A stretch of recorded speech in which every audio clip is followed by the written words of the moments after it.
اسی سن میں معراج ہوئی اور آن حضرت صلی اللہ علیہ وآلہ وسلم کو عالم افلاک اور جنت دوزخ کی سیر کرائی گئی۔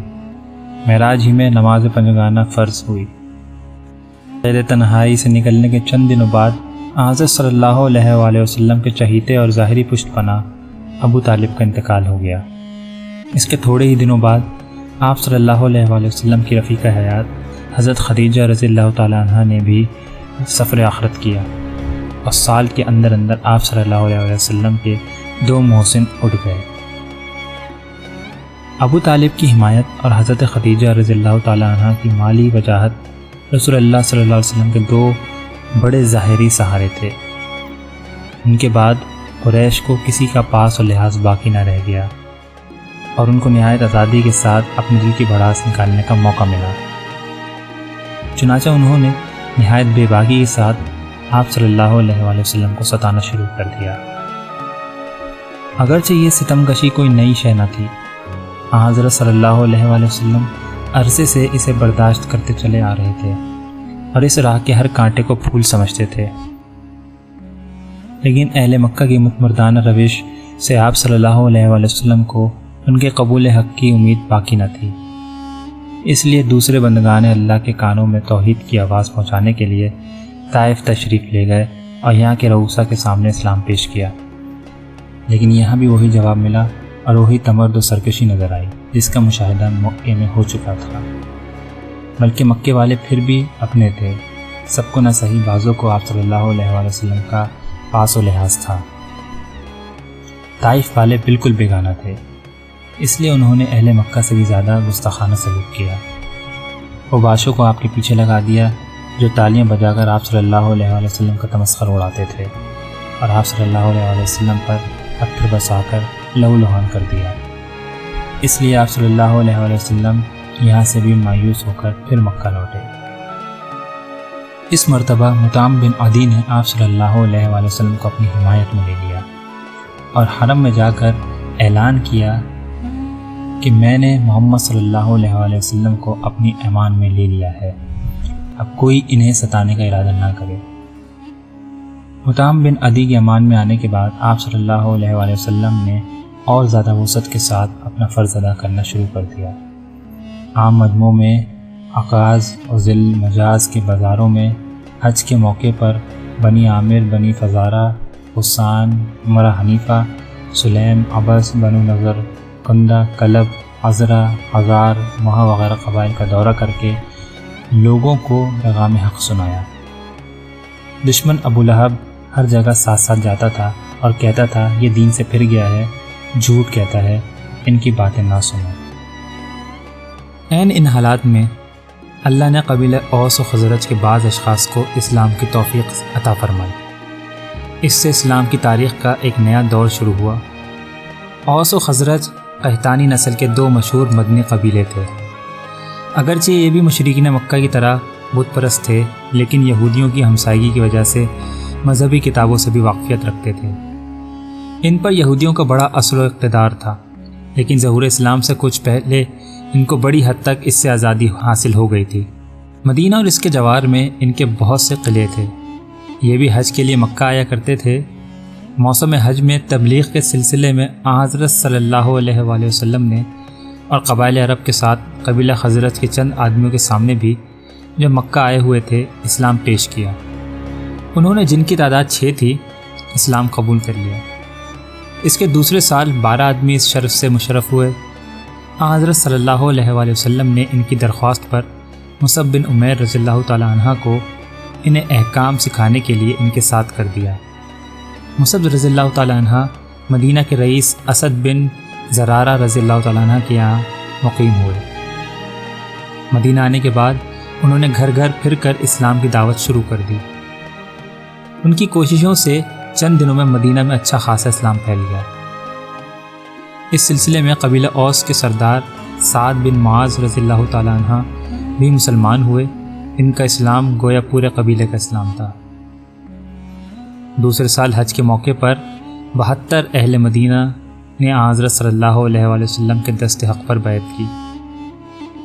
اگرچہ آفتاب اسلام کی کرنیں مکہ کی پہاڑیوں سے نکل کر مدینہ کے افق تک پہنچ گئیں، لیکن خود اہل مکہ کے تمرد و سرکشی کا اب تک وہی حال تھا۔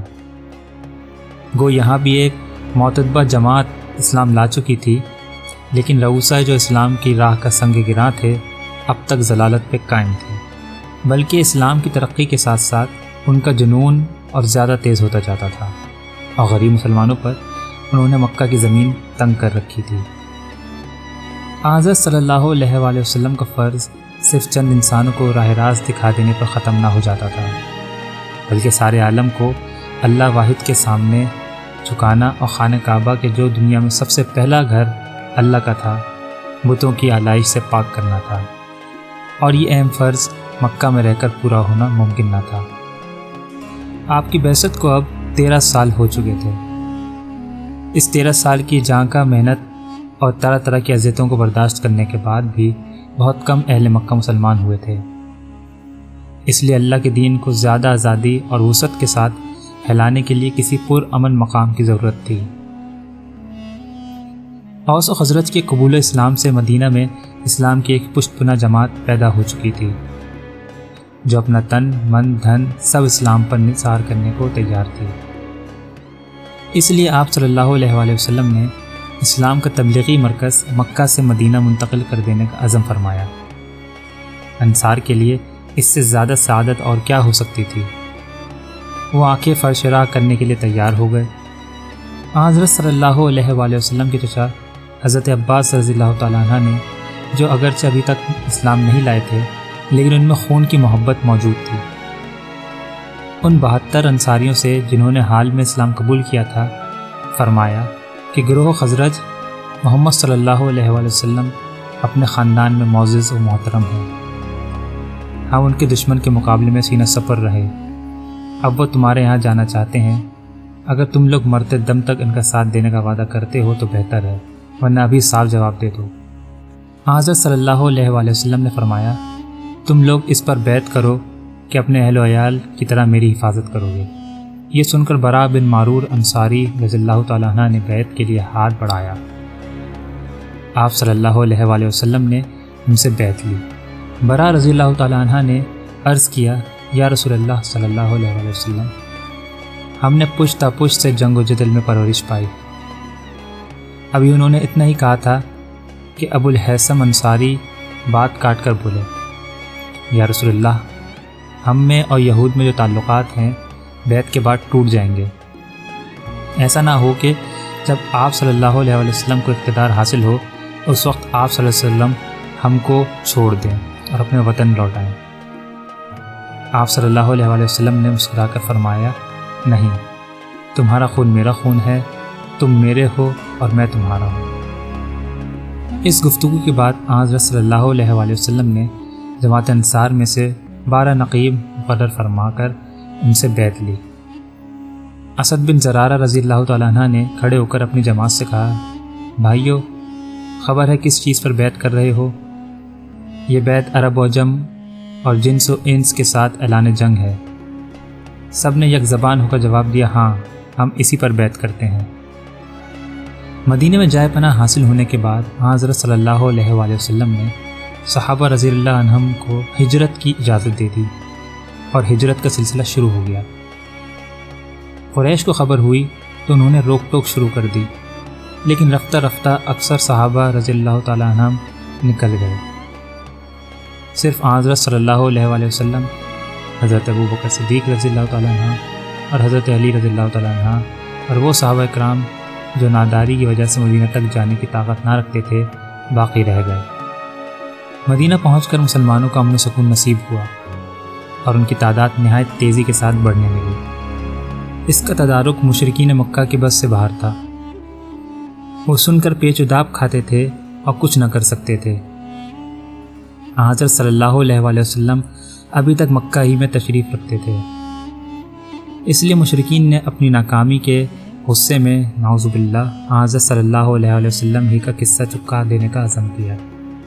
چنانچہ عتبہ، ابو سفیان، جبیر بن مطعم، ابو جہل، امیہ بن خلف اور حکیم بن حزام وغیرہ رؤسائے قریش نے اس بارے میں مختلف رائے دیں۔ سرخیل اعداء ابو جہل نے تجویز پیش کی اس سرے سے محمد صلی اللہ علیہ وسلم ہی کا کام تمام کر دیا جائے، یہ قصہ ہمیشہ کے لیے ختم ہو جائے اور ہر قبیلے کا ایک ایک آدمی اس میں شریک ہو تاکہ بنی ہاشم بدلہ نہ لے سکیں۔ اس تجویز سے سب نے اتفاق کیا اور رات گزرنے کے بعد کاشان نبوی صلی اللہ علیہ وآلہ وسلم کا محاصرہ کر کے آپ صلی اللہ علیہ وسلم کے برآمد ہونے کا انتظار کرنے لگے۔ حضرت صلی اللہ علیہ وآلہ وسلم کو ان کے ارادے سے آگہی ہو گئی۔ آپ صلی اللہ علیہ وآلہ وسلم کے ذمے اہل مکہ کی کچھ امانتیں تھیں۔ حضرت علی رضی اللہ تعالیٰ عنہ کو بلا کر یہ امانتیں سپرد کی اور فرمایا، میں آج مدینہ روانہ ہو جاؤں گا، تم میرے پلنگ پر چادر اوڑھ کر سو رہو، صبح کو سب امانتیں پہنچا دینا۔ اللہ کو اپنا دین مکمل کرنا تھا، اس لیے مشرکین کو نیند آ گئی اور انہیں غافل پا کر حضرت صلی اللہ علیہ وآلہ وسلم گھر سے باہر نکل آئے اور کہا، مکہ تو مجھے ساری دنیا سے زیادہ عزیز ہے، لیکن تیرے فرزند مجھ کو رہنے نہیں دیتے۔ کعبے کو الوداع کہہ کر حضرت ابو بکر رضی اللہ تعالیٰ عنہ کے گھر تشریف لے گئے۔ یہاں سواری وغیرہ سفر کا ضروری سامان موجود تھا۔ فوراً دونوں روانہ ہو گئے اور مکہ سے 3 میل چل کر غار ثور میں روپوش رہے۔ 3 دن تک اس غار میں مقیم رہے۔ اس درمیان میں حضرت ابوبکر کے صاحبزادے عبداللہ برابر رات کو غار میں ساتھ رہتے اور سویرے مکے چلے جاتے اور وہاں کے حالات کا پتہ چلا کر شام کو آ کر ان کی اطلاع دیتے۔ ادھر مکہ میں جب محاصرہ کرنے والوں کی آنکھیں کھلیں تو حضرت صلی اللہ علیہ وسلم کی بجائے حضرت علی کو بستر پر پایا۔ حضرت صلی اللہ علیہ وسلم کی تلاش میں نکلے، ڈھونڈتے ڈھونڈتے غار ثور کے دہانے پر پہنچ گئے۔ حضرت ابو بکر حضرت صلی اللہ علیہ وسلم کے خیال سے گھبرائے۔ آپ صلی اللہ علیہ وسلم نے اطمینان دلایا، گھبراؤ نہیں، اللہ ہمارے ساتھ ہے۔ اس اعتماد سے دستگیری کی اور تلاش کرنے والوں کی نظر آپ پر نہ پڑی اور وہ ناکام لوٹ گئے۔ حضرت صلی اللہ علیہ وسلم چوتھے دن غار سے نکل کر آگے بڑھے۔ حضرت صلی اللہ علیہ وسلم کے مکے سے نکلنے کے بعد قریش نے اشتہار دے دیا تھا کہ جو شخص محمد یا ابو بکر کو گرفتار کر کے لائے گا اس کو 100 اونٹ دیے جائیں گے۔ اس انعام کی طمع میں بہت سے آدمی تلاش کرنے پر آمادہ ہو گئے تھے۔ حضرت صلی اللہ علیہ وسلم کے مکے سے نکلنے کے وقت ایک شخص سرقہ بن جاشم نے دور سے آپ صلی اللہ علیہ وسلم کو دیکھا تھا، لیکن اس کو پورا یقین نہ تھا۔ اشتہار کے بعد وہ بھی تعاقب میں نکلا اور تلاش کرتے کرتے قریب پہنچ گیا، لیکن اس کے گھوڑے نے پہم ٹھوکریں لیں۔ قریب پہنچ کر گھوڑے کے پاؤں زمین میں دھس گئے۔ اس پہم بدشگونیوں پر اسے خیال ہوا کہ یہ آثار تو کچھ اور ہیں، اس لیے اس نے گرفتاری کا خیال ترک کر دیا اور حضرت صلی اللہ علیہ وسلم کے پاس جا کر آپ صلی اللہ علیہ وسلم کو اشتہار کا حال سنایا اور استدعا کی، آئندہ کے واسطے میرے لیے امان لکھ دیجیے۔ حضرت صلی اللہ علیہ وسلم نے حضرت ابوبکر غلام عامر بن فہیرہ سے لکھوا کر دے دیا۔ یہ تحریر پا کر سراقہ لوٹ گیا اور حضرت صلی اللہ علیہ وسلم منزلیں طے کرتے ہوئے آگے بڑھے۔